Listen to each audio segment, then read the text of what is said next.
મિત્રો સ્વાગત છે તમારા બધાનું મારા એક નવા અને તાજા મિની વ્લોગમાં. કાલે રાતે ચોટીલાથી આવીને અમે થાકીને સૂઈ ગયા હતા. હવે અમે પાછા જઈ રહ્યા છીએ મારી ઘરે ભીમાસર. ઘરે જતા પહેલા અમે આવી જઈએ છીએ માતાજીના દર્શન કરવા માટે. અહીંયા આવીને માતાજીના દર્શન કરી લઈ છીએ. વાકેશ્વરી માતાના દર્શન કરીને અમે નીકળી પડી છીએ ઘરે જવા માટે.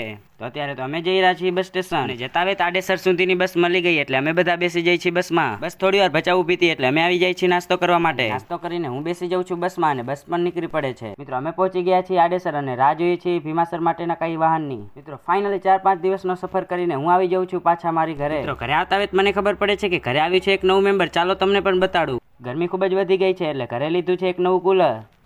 આ ટાયરને હું ફિટ કરવા લાગુ છું કુલરની નીચે. ફાઇનલી કુલર થઈ ગયું છે રેડી. તો ચાલો હવે ચાલુ કરીએ. તો મિત્રો આ તો એકદમ સારી હવા દઈ રહ્યું છે. તો ચાલો થોડી વાર માટે આરામ કરીએ.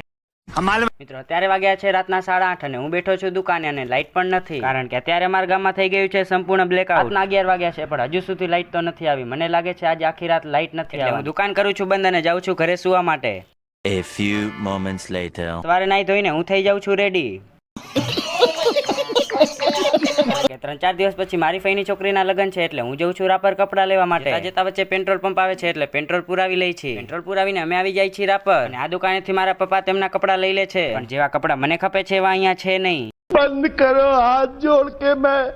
ત્યાં બીજી દુકાનેથી મારી પસંદના કપડા મળી ગયા છે એટલે ફટાફટ અહીંયાથી કપડા લઈ લઉં છું અને બધી ખરીદી કરીને હું આવી જાઉં છું બાઇકની પાસે. આ બધું બાઇકમાં લટકાડીને અમે નીકળી પડી છીએ ઘરે જવા માટે. અને હું આવી જાઉં છું ઘરે. આ ઓલું ટી-શર્ટ જે મેં સાળંગપુરથી લીધું હતું, મેં પાછલા વ્લોગમાં કીધું હતું કે હું પહેરીને બતાવીશ. સારું છે ને. હવે વ્લોગને કરીએ પૂરો. જય શ્રી રામ.